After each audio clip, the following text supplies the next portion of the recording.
to bring you the home of your dream, home that would ensure that you sleep with your two eyes closed always. We make sure that we go through the due process and also ensure that we are thorough with our construction.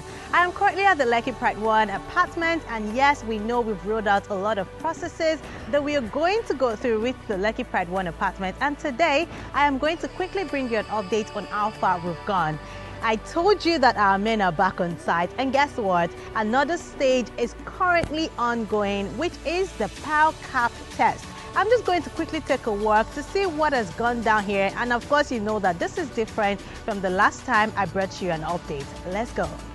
While I bring you the update right here at the Lekki Pride 1 apartment, I think it's very important for me to be joined by a senior engineer on site who will tell us what the pile cap test is all about and how far we've come.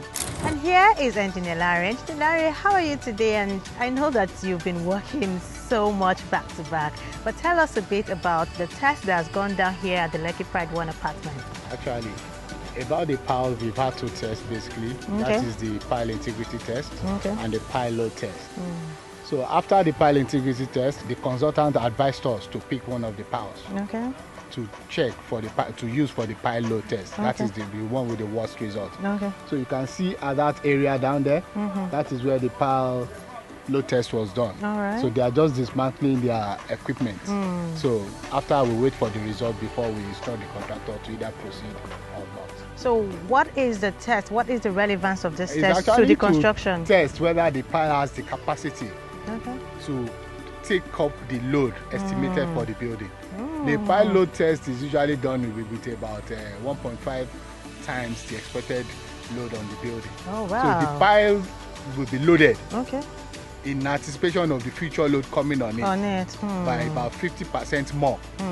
So the results will be interpreted and then advised as to whether we should proceed or not. So this can also be called a durability test and test to assure that we are good to go for the construction. It's mainly one strength and then settlement test. And then after that, construction begins. That's when we can give the contractor the instruction to proceed with the construction.